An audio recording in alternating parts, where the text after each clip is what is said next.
a Living History production. I'm Peter Hart, and for the last 40 years I've interviewed thousands of veterans about their experience of war. Join me on a journey through the pages of history. Welcome to Peter Hart's Military History. Hello, good morning. It's a Sunday morning and I've wrested control. This is Peter Hart's Military History podcast featuring Gary Bain. He's my favourite. Who are you? Peter Hart. Hello, Peter. What are we doing today? Well, it's after the Battle of El Alamein. We're doing the South Notts Hussars. That's 107 Regiment. Or is it now? Is it, Gary? It isn't. It's 107 Battery within 7th Medium Regiment. And there wasn't a lot left, was there, after our last podcast? And this is the advance to Tunis. So they've fought in the Battle of El Alamein. They've been re-equipped with 5.5-inch bangy things. And that, to use an audio equivalent, is the difference between tap and kaboom! Yeah, we made the point, didn't we, that the 5.5-inch guns were a massive advancement for them. And it changes the whole nature of the battle for the South Notts Hussars.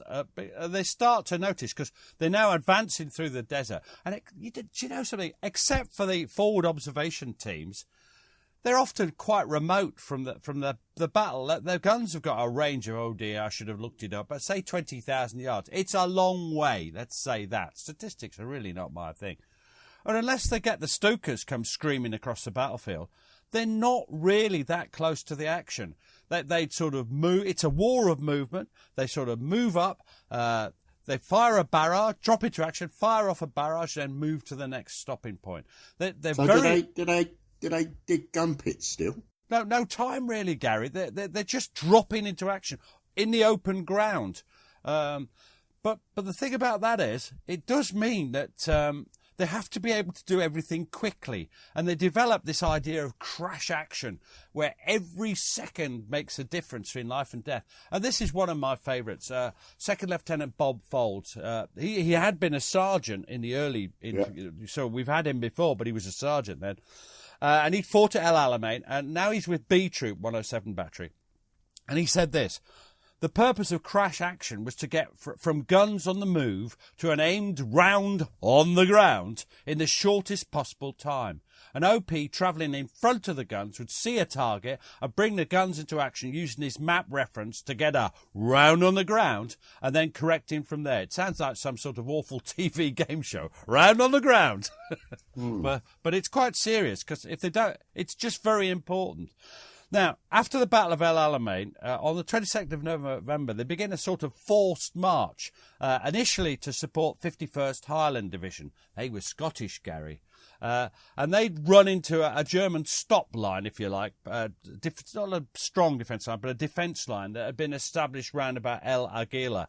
Now, we'll try and put a map up so people can follow what's happening, because I'll be honest with you, I lose track of it sometimes, because it's not a period of the war, Second World War I'm very familiar.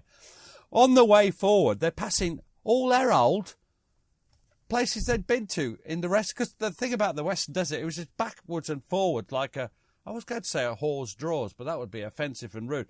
Thank goodness I stopped myself, Gary. But they went backwards and forwards like anything. That's better. Is that all right, Gary? Have a past? Yes. I'm trying to work out who you have to apologise to, but everybody. That's not saying anything. It's probably grossly sexist. I apologise. Sorry about that. Mercer but true. They went. Remember, we did a whole podcast about that. Sidi Barrani, that's near the border. Saloum, that's where they'd faced each other for so long. While they were in Tobruk. Tobruk itself, you remember Tobruk, Gary? And then Gazala. And on their way, they pass close to the Cauldron and pass to the Knightsbridge Box. Now, the Knightsbridge Box is that's where the Battle of Knightsbridge was. And it must have been weird there were very few of the South Notts Hussars left who'd been there, because they were mostly either wiped out or taken prisoner. What does Lieutenant Eric Dobson of 107 Battery say, Gary? Battery Sergeant Major Beardall paid a visit to the scene of the South Notts Great Stand. He found Major Barber's armoured car with its wireless aerial still in its bracket. 3 guns of Captain Chadburn's troop were still in their pits, all spiked, and there were many burnt-out vehicles. He picked up a notebook belonging to Bombardier Bowden, a 25-pounder rammer from Sea Troops position, and a telephone. The whole area was as it had been left, though a foot-deep layer of fine sand covered everything. I remember when I've just done these interviews, and I remember reading that, because that's from the history of the South Notts Hussars that Dobson wrote. And I remember reading that thinking, God, I'd like to go there. And then since then, the whole that area has become a bit more dangerous than it was. Well, it was in Libya, which wasn't exactly a friendly country to start with. But the idea of everything still being there, and I don't know whether it's still there now, but it would be fascinating to go there. Now, on and on goes the advance, and Benghazi falls, the 20th of November. But when 107s get to El Agheila, they join with all the other regiments, the medium regiments, and they're starting. This is a change in the war. Instead of fighting as a battery or as a regiment, they're now fighting as a mass conglomeration of artillery. This is the thing we talked about before, about El Alamein. They're starting to use the massed power of the guns. What does that remind you of? The Great War. They're starting to get back to what they'd learnt in the First World War. Guns are most powerful when they're bounded together. So they're going to provide a massive support barrage for the assault of the 51st Highland Division. However, the best laid plans of mice and men go wrong. And guess what happened, Gary? Have a guess. Guess what happened? I don't know. I'm sulking now because when you said, what does that remind you of? I was just about to say the Great War, and you said the Great War, and stole my moment of supreme achievement. It's the only thing I know. You would have got it. I'm sorry. Gary, I got it wrong. Would you like to say the Great War again so people can listen? It reminds me, Pete, of the Great War. Gary, that's brilliant of you. We'll edit that in, Gary. All right. So they launch a massive barrage, but Rommel, by this time, he knows what's going on the Eastern Front. He knows that the Allied, they've landed Operation Torches. That's been launched on the 8th of November, that's earlier, in Algeria. And he's not going to get the reinforcement, the supplies he needs, and he's fearful he's going to be outmanoeuvred by Montgomery. You want to show yourself in a highlight. So what might Rommel fear Montgomery would do when he sat in this defence line at El Agheila? What might Montgomery? He'd be worried about being outflanked. Yeah, and that's desert warfare, isn't it? You form a line in the desert, and the bunkers go around the top end or the south end. So presumably he withdraws. He does withdraw, so they fire a lot of the barrage, and then the Scots make their big attack, their big moment of glory, and in their kilts, bits waving. Yeah, God, that must be a sight, Gary. I can see it now. Sand everywhere. That must be a problem in the kilt. We must do a podcast on the kilt in various different weather conditions and terrains. That'd be a great one. It will. I'm sure our punters would love that. What do we call them, punters? They don't actually pay anything. All these podcasts are free. So are we, by the way.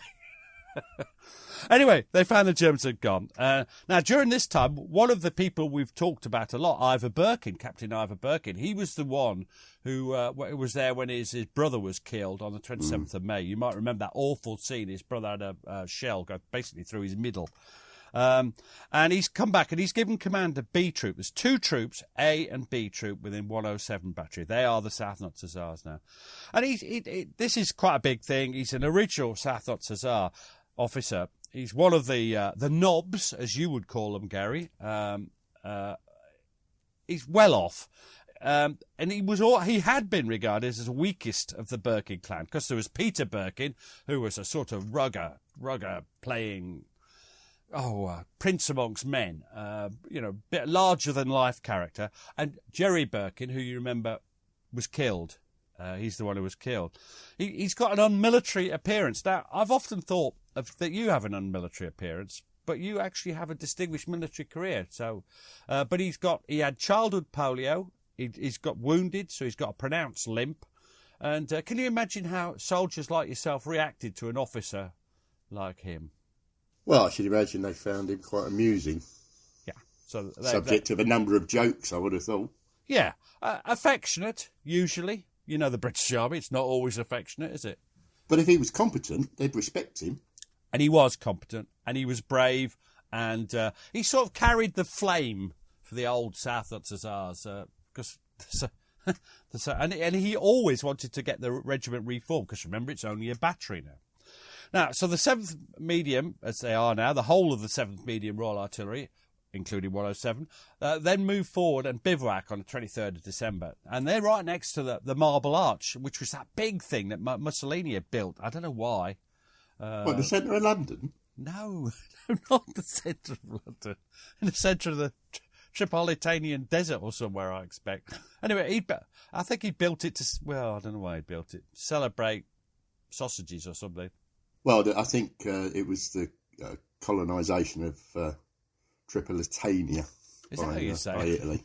Oh, well, that's what it was. Anyway, and they then move up to Sirte. And here they're now supporting the 7th Armoured Division. And what was their nickname, Gary? No, I don't know. Desert Rats. That's it! See? You say you don't know. I was hoping to catch you out there. Never mind. Oh, I'm so relieved I didn't say the Desert Gerbils. Yes. That would have been better, actually.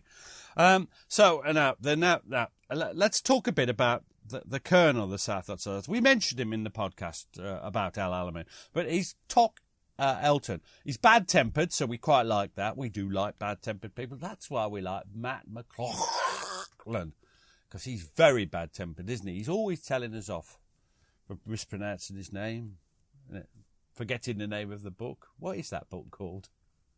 Which one? The Gallipoli Evacuation. I've remembered it, Matt.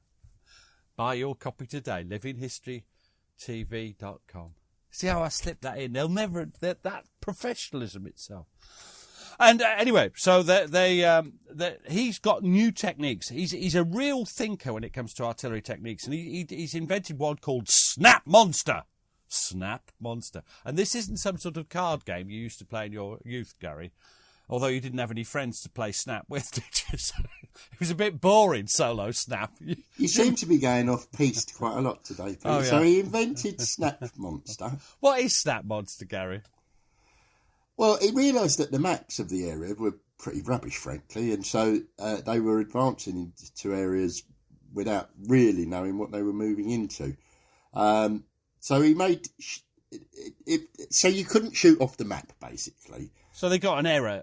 Is it, what we're talking, 5 or 10 yards, or is it more? No, several, you could be wrong by several hundred yards.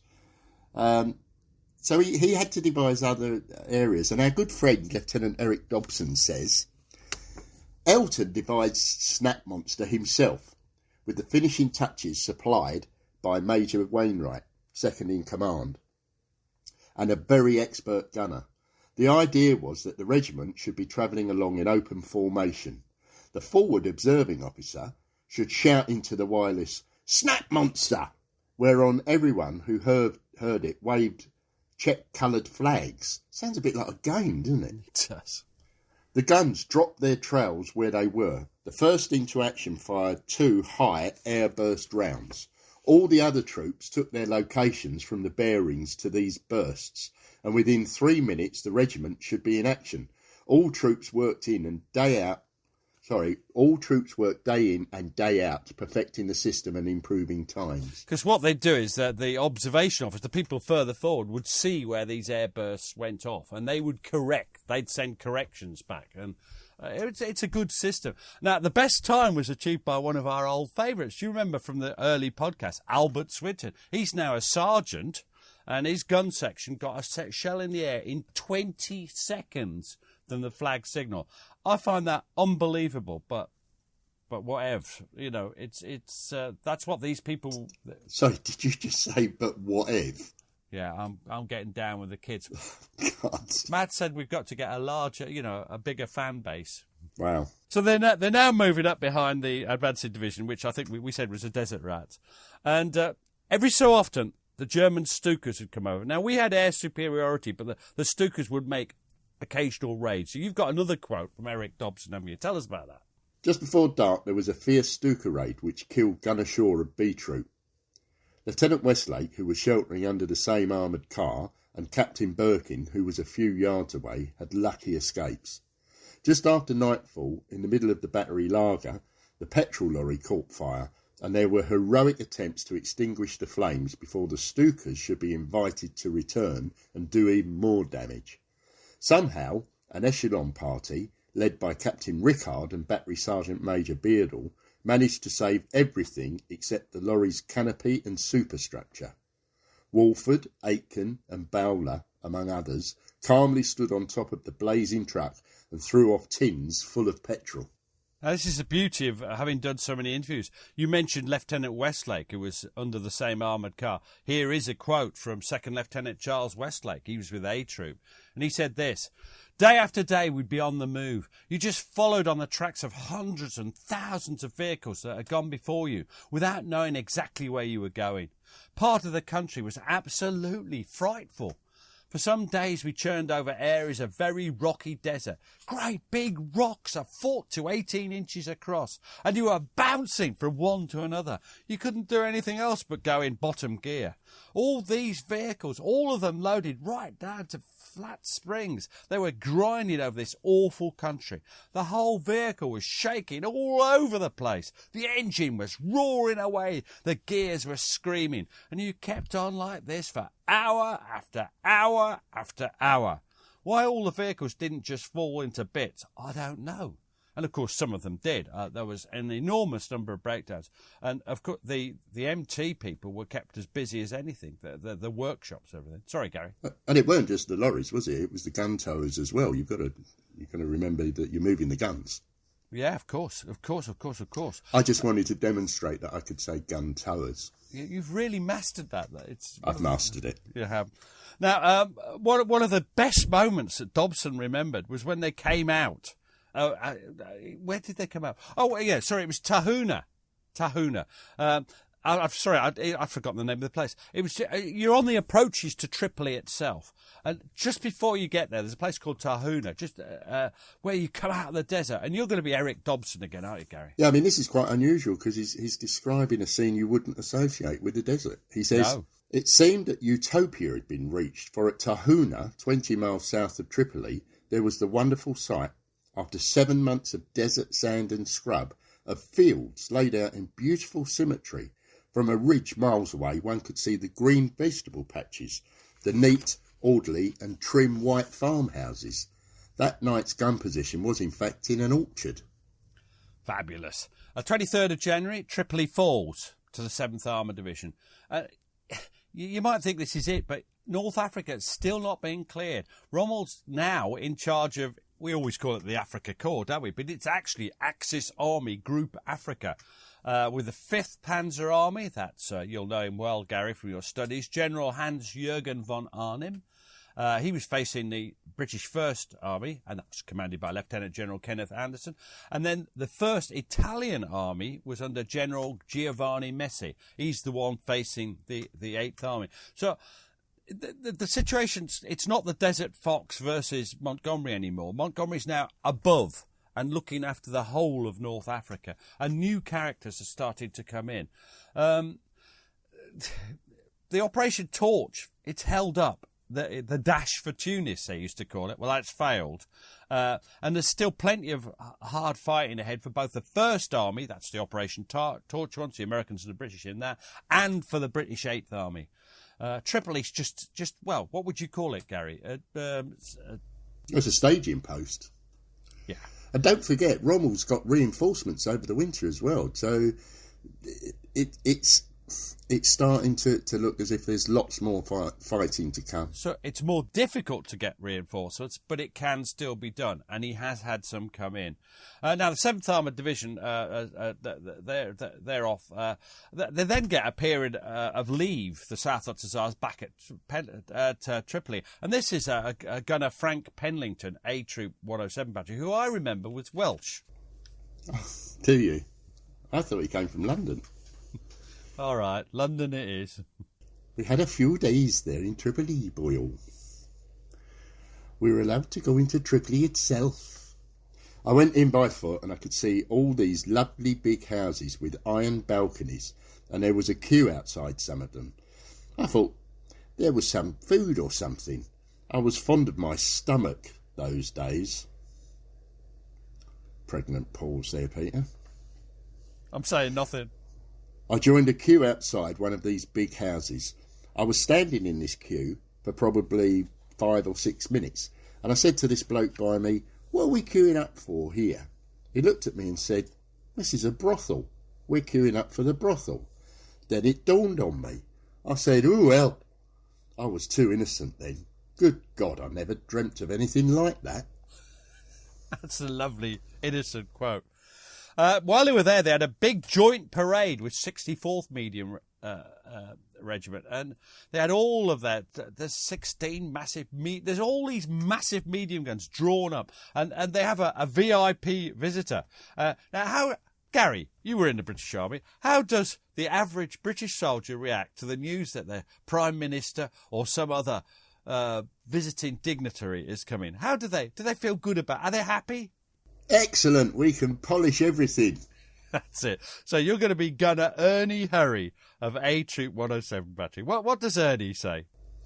The order came to ball the wagons up, to clean the guns, because Winston Churchill was going to inspect us. I thought, how ridiculous. The guns and the wagons were cleaned with diesel oil and, they shone like anything. They really were clean. The ends of the guns were burnished. Now, the thing about politicians like Churchill is they're good at it. So, actually, he made a big fuss of them at this, and that sort of made them feel a bit better about it. He also showed he'd been well briefed. And this is Second Lieutenant Bob Volz again. And he said, Churchill came in some sort of staff car, which he abandoned, and he walked around the whole of the parade, up and down all the ranks, stopping on numerous occasions to talk to everyone, gunners, officers. It made no odds. He gave us a little talk and a V sign at the end of it. Good old Churchill. He seemed very pale, as if he lived underground, against the tanned and almost blackened faces of all the troops on parade. He seemed a very pale figure. He certainly seemed a pugnacious one. He was popular. Of course, that's an officer's perspective. And this is crucial to remember. You see, Ernie Harry has one perspective. I've got a polished bliss. and then he got the officer. Hey, the men loved him. Right, so then they have a bit of a rest period. And during that period, Colonel Tock Elton, he leaves. He goes to command the newly formed 5th Army Group Royal Artillery. Now, this AGRA, as it was called, Army Group Royal Artillery, these are really important. This is the idea of concentrating artillery made flesh. This is a group of medium regiments, all with huge bangy things, to use a technical term, that concentrate fire and make a significant tactical difference on the battlefield. Whereas a battery or a regiment can only do so much. A huge AGRA can actually just blast everything in front of them to smithereens. And Elton was partially responsible for that happening, wasn't he? Yes. That's the whole thing. He's really right at the forefront of the development of the AGRAs. Well spotted, Gary. So now they've now moved, and this is the thing I said at the start. You're not supporting a battalion now, like say they were in the breakout of Tobruk. You're supporting a core operation. You're supporting 2 divisions. You're supporting 5 or 6 brigades. This is big operations. You're no longer in the front line. You are in the front line, but you're set back from it. You see what I mean? Now, he's replaced by Colonel Miles Wood, an old regular officer. Now, he wasn't as abrasive as Elton, so we don't like him as much. But he too was upset by one thing, and this had upset Elton, and this was the continued intransigence of the South Notts Hussars, who clung to their old acorn badge. They would not wear the Royal Artillery badge. And this is Lieutenant Ian Sinclair. Now, I'm glad I'm doing Ian Sinclair because we've mentioned before he was incredibly good looking, much like myself. He drop-dead gorgeous, you'd have called him, Gary. He's gorgeous. I often think of the same phrase with you, but without the word gorgeous. How cruel. Anyway, here's Lieutenant Ian Sinclair. He lived in Stockport just out between Stockport and Manchester when I interviewed him. And he said this: everybody who came to the battery, no matter where they came from, lost no time in taking away their own artillery cap badge and were pleased and proud to wear the acorn badge. This regular soldier, Colonel Miles Wood, was given command of the 7th Medium Regiment, one of the first things he did was to expect his troops and introduce himself. And he gave instructions that the acorn cap badge was not an official badge and that it would be taken off. Everybody would wear the Royal Artillery cap badge. That caused real pain and agony. Nobody talked about anything else for days and days, but nobody took the cap badge off either. Wood didn't insist on his order. We weren't going to do it. The officers decided they weren't going to do it. He couldn't send us all back to base under arrest.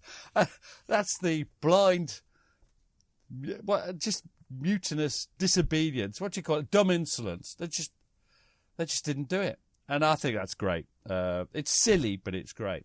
Now, they return to the front, the South Notts Hussars. They've had the rest, and they go to the front in the Medellin Hills. That's at the end of February 1943.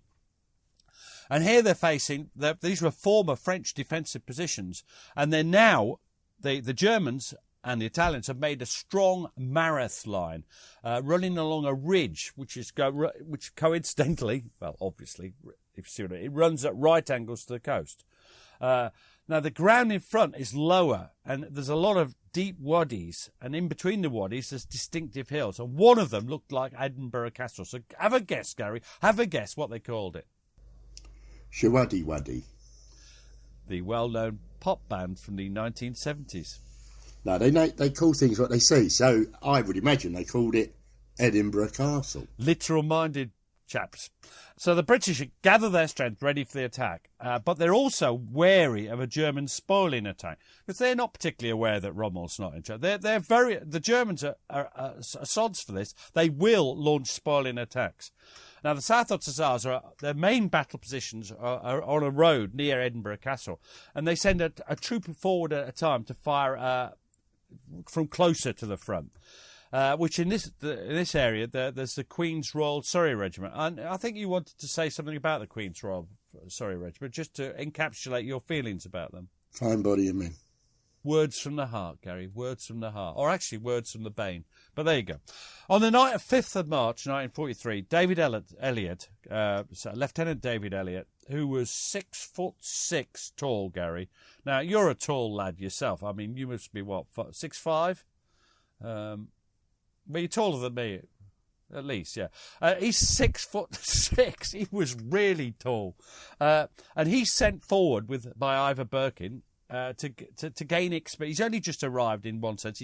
He'd been there a while, but he needed more experience of OP duties. He's sent forward just as the Germans are planning a spoiling attack. He doesn't know that, does he? And this is what he says, David Elliott. They'd taken a telephone cable up to the top of a small hill which looked out over the wadi. Then the ground rose up the other side, and it went out into the shimmering desert towards where the Germans were supposed to be. You looked at nothing. Nothing was moving. I went up that evening. There was a very, very small place that Ivor or somebody had scraped out, not more than 6 inches deep because it was so rocky. You couldn't do more than lie down. If you stood up, you'd be on the skyline. Ivor told me we had a limited amount of ammunition and we were only to engage if we saw enough enemy movement. He wasn't anticipating anything. I didn't expect anything. The thing was, he may not have expected anything, but something was going to happen, that's for sure. And at 06:30 on the 6th of March, the German bombardment commenced. They are going to attack. It's a spoiling attack. In other words, an attack to spoil the attack that the British were planning. And this is the Battle of Medellin beginning. Now, in front of him, from this hill he's on, this ridge he's on, Elliott could see a full-scale attacks on the way. What does he say? The sun came up and I could see trucks a long way away, which I had to assume were German. You didn't know they were. So we opened fire on these trucks at a range of about 6,000 yards. It was terribly muddled because of the smoke. We hadn't been firing very long before the word came up that they were short of ammunition, and would I be careful of it? I heard shuffling behind me, and there was a major of the Queen's with a moustache and a walking stick, climbing up behind me on his belly, and he asked me, "What's going on?" I said, "Well, we seem to be under attack." Now, things are looking grim already, but it gets worse and worse and worse as the morning goes on. Carry on, David. We saw the first tanks through the smoke and heat haze on the far side of the wadi. That's when I realised that things were fairly bad. We called for fire, and my one fear was then that I was shelling an area where our own troops had been, but I just had to presume they'd fallen back. The range was rapidly getting shorter and shorter. At one stage, they came on the phone and told me I must stop firing so many shells. I told them I couldn't stop firing. For a while, we fired one gun only. Now, Elliot, they're starting to get so close, aren't they, that he's starting to become under really heavy small arms fire, machine guns, rifles. God, it's getting... Yeah, and he goes on to say, I had my binoculars resting on this stone, watching this escarpment. I don't believe I could be seen at all. We had shells landing mostly behind us and machine gun bullets sprayed out from the tanks going over the top, but I don't believe they were aimed. The line was cut and one of my assistants went back to mend it, which was very brave of him. I saw this large tank come out smoke on the other side and I called for fire on it, and I had my glasses on it. Its barrel slewed round and was pointing over my head. I don't believe that it knew I was there. As I put my binoculars on it, it fired, and I saw the armour-piercing shot leave the barrel of the tank about 300 or 400 yards away. It came screaming over. I ducked down so quickly I lost my tin hat. At the same time, our fire came down and it retreated, back out of sight. I'd survived, and the tanks had not got over the edge of the wadi. Your adrenaline flows. Now, they reckoned afterwards, Gary, that those fire orders that he'd put down, they one man, David Elliott, and his signaller, who, of course, are very much at risk, had disposed of 5 of the attacking tanks. That's an amazing achievement, and he would get the Military Cross for courage under fire for that. Now, meanwhile, the gunners, the forward troops, B Troop, came under fire from a new weapon. That was the Nebelwerfer, which I think you've probably heard of. It's the Moaning Mini, as they called it. Now, this is Troop Sergeant Major Harold Harper. Remember when he was just an ordinary trooper? We found ourselves in a valley between 2 mountains. You'd have to be an idiot of a German general not to know where that artillery fire was coming from. Consequently, they brought into action a mortar known as a Nebelwerfer, which screamed as it came over, sounding like an organ grinding. That they used to great effect and plastered this valley. It was only about 500 yards across. There was no escaping it. We were stuck for about 4 or 5 days and had to take all that was thrown at us. We were shelled, and I dived into a shallow trench not a long way from the cookhouse to the rear of the guns. I laid myself flat in this shallow trench and suddenly felt this terrific burning sensation in my back. I felt this fluid trickling down my back. I thought, this is it. I expected to find a hole in my back.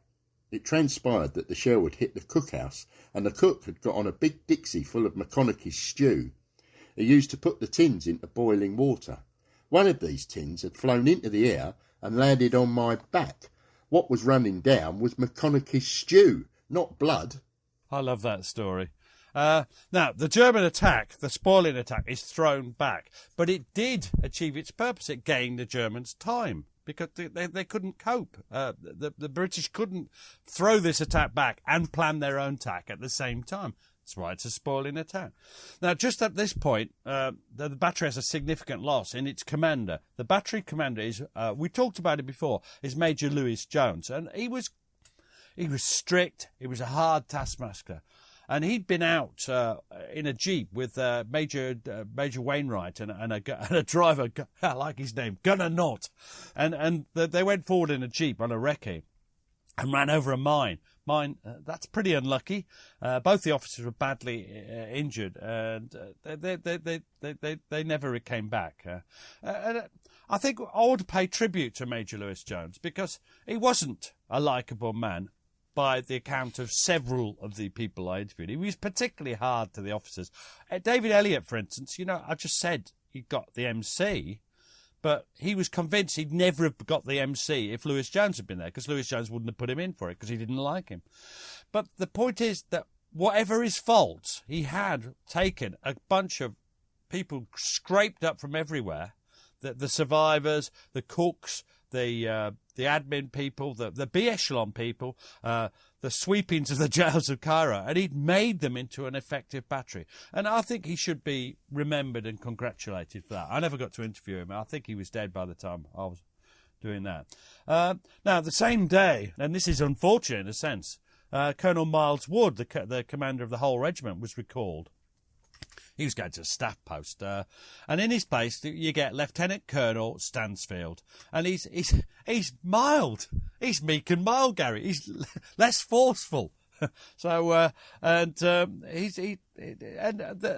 battery gets a nicer commander as well. They get Major James Martin. Again, sadly, I never got the chance to interview him. He took over command of 107, the South Notts Hussars, and he was competent. So was Stansfield, but he's a kinder man. He's less aggressive, less dogmatic. He would consult with the officers. He'd talk to the officers. He treated them as human beings, and he respected their abilities, their expertise, if you like. And in a sense, now the battery's up and running, this gentler approach, this kinder, this more considerate approach is more apposite to the situation. So he was quite popular. Now, there's also another change on the German side. What was that, Gary? I think it's at this time, isn't it, that Rommel returns to Germany. So I think command's handed over to General Hans-Jürgen von Arnim. So the Desert Fox has left the desert. Oh, no. How will they manage? Anyway, 16th of March, 1943, the Battle of Marath finally begins. The whole of 7th Medium, several other regiments, they're all brought forward to a large wadi, and they fire a series of barrage. They support the Guards Brigade on something called Horseshoe Hill. What do you think that looked like, Gary? A horseshoe. The main attack by 50th Northumbrian Division, they truly are a fine body of men. And they were followed up by the 51st Highland Division and the 4th Indian Division. And then finally the 7th Armoured Division was there to exploit. Meanwhile, the 2nd New Zealand Division would make a wide sweep. Guess which direction, Gary? South. Yeah, this is the usual sweep round the edge, yep. Now, was this attack a success, Gary? It must have been, surely. No, I think the German defences were really strong, and they proved too strong, both for the Guards and the 50th Division assaults. They both floundered and frankly, they failed. So the follow-up attacks aren't really put in, are they? Now, during this firing, there's an exciting occasion for Dave Tickle. It's a great name, Sergeant David Tickle. He was a lovely man, lived in Nottingham, and his 5.5 inch, something he'd been firing all night in these support barrages. What happens? There was a very loud explosion from right at the front of the gun pit. My first indications were that an enemy shell had landed right at the front of the gun pit. I looked at the gun and I saw the barrel was peeled back, and I thought, oh, crikey, yes. Part of it finished up just missing the cookhouse, which was 150 yards to the back of us. The first bloke into the gun pit was Bob Folds. He fully expected to see people plastered about the place, but fortunately nobody got hurt. I found a bit of shrapnel at the back of the gun pit and worked it out that it had travelled between one of my gun team and myself, and we were 3 foot apart. So we were extremely lucky. They were, because this wasn't an enemy shell, was it? It was a misfire. Their own gun, the shell had gone off in the barrel. That's what had burst the barrel. That's what had caused all this. Now, once again, Montgomery had to change his plans, doesn't he, after the failure of the Battle of Marath? That stage, the Battle of Marath. And Montgomery comes up with a new plan. The 4th Indian Division now move to the half left, and they're going to pass through the Marta Mountains. But then the 2nd New Zealand Division are going to go even further to the south, even further outflanking. And they're going to be assisted by the 1st Armoured Division. So this is the usual thing, the thrust to the open flank of the German positions. Now, there was urgent orders that the South Notts Hussars had to supply a troop to support the Indians, the 4th Indian Division. And B Troop is picked, and they're given the best possible Matador gun towers and extra ammunition lorries. And why is that? That's because they're going into the mountains. And mountains are difficult.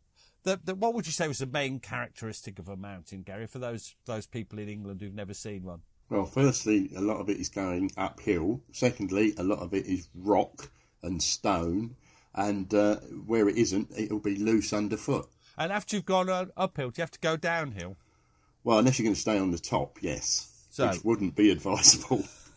So this is Gunner Reg Cutter. He was the expert driver. He was a brilliant driver. And he said this. At first, we were a little bit worried. We all started to fill in our pay books with wills in case we didn't come back. Now, I think you should be grateful that he was a Geordie with a really broad Geordie accent, but I've given up accents. We came to this cart track which wound round and round. When he looked over the top, you were talking about a 2,000-foot drop. Ooh. The guns and matadors were so long and so big that when we were going down, the corners were so acute and the surface was all rubble, you could never get round with a vehicle and gun. You just had to put your brakes on and skid. Oh, God. I said that, not him. And the gun and everything would be over the top. I was getting a bit worried. I said to Harper, all these people we know, this is Harold Harper. I said to Harper, you better stop the troop and tell the commander we'll have to let these guns down on a winch. Each matador went down on their own. Every gun was unlimbered and they were all individually let down on a matador winch. Now, I don't understand that at all, but I think we get the idea of what's going on. It's complicated. Luckily, we did a good job. It took a long time, but we all got down safe and sound. After the operation, the brigadier wanted to know how many guns we'd lost. It was so delicate an operation. He got rather a surprise when he was told we were all standing, limbered up and waiting for fresh orders. They'd all got through. Now, what happens next? Is there a big battle when they've got through, Gary? Is there an exciting big battle? No, after all this, they're not needed. Why? Well, because the combination of the outflanking by the 4th Indian Division and the wider manoeuvres of the 2nd New Zealand Division, and of course not forgetting our good friends the 1st Armoured Division. I had forgotten them, Gary. I'd forgotten them. That had forced the Axis forces to retreat from their Marith position. So it was all in vain, really. Oh, Nadgers, as I'm sure they said. Nadgers. Yes. So there's just one last defensive position the Germans take up in front of 8th Army. That's just beyond the port of, I'm not sure how you pronounce it, Gabes. Gabes. Yeah, I think that's about right. They're in a range of hills overlooking a very steep-sided wadi. Wadi is, by the way, I've not mentioned it's a valley. Wadi Akarat. It's a sort of natural anti-tank ditch, if you like. And the massed guns of 5th Agra move forward. Massed guns. That's the point of this. Massed guns to support the final assault by 51st Highland Division. And this is Lieutenant David Elliott talking about the position that B Troop took up. It was surrounded by a stone wall. It was such a joy to find cover for the guns for the first time and not have to dig in or pile stones around the wheels. We were able to take the guns right up against the wall with the olive trees about 10 foot high and a camouflage net. It was very difficult for an aeroplane to see we were there. Plus it gave shade to the troops. We'd already had orders from headquarters that there were booby traps about and nobody was to touch anything they didn't understand. Now that afternoon, they set themselves up in the gun positions in this orchard, olive grove, sorry. And Lieutenant Colonel Stansfield comes round with Major James Martin. So, the officers. Hello, officers. And this is David Elliott again. We set off through the trees, each number one calling his detachment to attention as we approached. Lance Sergeant McCall stood smartly to attention as the CO questioned him about his preparations. He was one of my best NCOs and ran a very efficient gun detachment. The Colonel saluted the bronzed team of men standing in the sunlight in just their shorts and boots as we moved off towards the next gun pit. Hardly had we travelled 10 yards when there was an awful explosion behind us.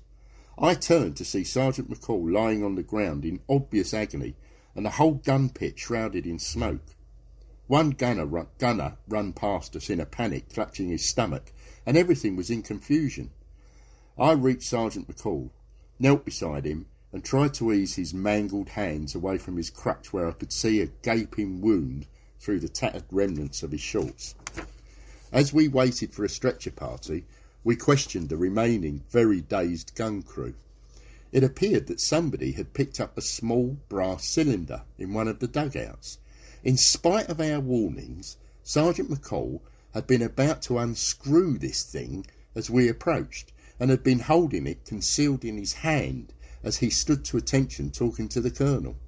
No sooner had we turned our backs on him than his curiosity got the better of him, and he unscrewed the booby trap with the disastrous result. Now, hang on, this is an experienced soldier. This isn't a newbie. One can't think what was going on. His name was Wallace McCall. That's Sergeant Wallace McCall. So what happens to him? Well, the wounded, I suppose they're evacuated, aren't they? Now, I think Elliot found this whole business dreadful, didn't he? And he visited McCall in hospital. It was a tented field hospital. What does David Elliot say? This is an awful quote, I think. My sad memory is of him holding my hand and saying the words, very common among the men at that time, "Fucking roll on! Fucking roll on!" He kept repeating it. He died next day. A very good man lost for a very silly reason. And I found this quite emotive. The whole thing. It's a terrible incident, and it's sort of the tragic pointlessness of it. You've just fought your way all the way through the desert, and then you're killed just unscrewing a thing. Terrible. Now, the final stages of the campaign, the South Notts aren't involved. The Allied 1st and 8th Army, they're smashing the last shreds of German resistance in Tunisia.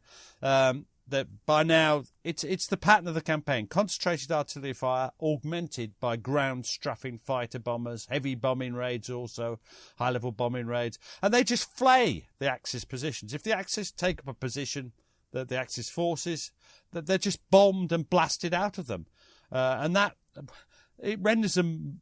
The idea is you break them, and then the fast-moving assaults, the armour. This is where armour... And this is perhaps for some of our friends who think I don't like armour. This is where armour is used. It's a dramatic thing. Now, I'm going to give you the opportunity, because after you might want to make some comments as what this sort of tactics remind you of, Gary. What does it remind you of? Well, it's not just the armour. It's they're working hand in hand with the infantry as well. So this is very much like the war-winning methods of 1918 in the Great War. This is an all-arms battle, which was conspicuously absent in the early days of the war. The British generals of 1939 to 42 had not really grasped the basics that our generals had understood in 1918. Any attempts to counterattack by the Germans or Italians are just shrugged off or eliminated. What are we talking about? What has won the day? Oh, sheer firepower. It boils down to the concentration of the guns, as we described throughout, hitting hard, and it is the all arms battles. The air superiority comes into play, and fast, effective, hard hitting movement. Sheer firepower and movement, yeah, great. Now, it's a shame that 107 Battery is not there to see the denouement, the final thing. On the 7th of May, the British take Tunis. Bizerte fell to the Americans, and 6 days later, the Germans and Italians surrender. 250,000 men go into captivity. Wow, that's a lot, isn't it? That is a lot. And what happens to the South Notts Hussars, Gary? Well, they hand over their guns, and they moved into a concentration area, which again is in a small olive grove close to the small Arab coastal village of Chariba, which is about 24 miles from Sfax, and they get to rest and recuperate. They must have needed that, mustn't it? It must have. It's a pleasant environment. It sounds very pleasant, doesn't it? And the men really enjoyed it. A lot of them talk a lot. If you look at the book, if you should wish to buy I've forgotten what it's called. At Close Range. At Close Range. If you look at the book, you'll find that there's quite a chapter on this, because they remember it well, because actually that's the nature of men. They enjoy some of the good times and like to put some of the bad times out. As I think it was Fred Astaire said, there may be trouble in store. And there was. Ahead. So presumably generals just thought, we'll leave them there. They can have fun for the rest of the war. No. No. They're rested by the sea. The 7th Medium Regiment, and that means 107 Battery, What's beckoning? What's beckoning? Sicily.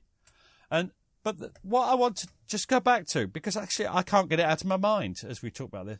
I cannot get Sergeant Wallace McCall out of my mind, and what a tragic end.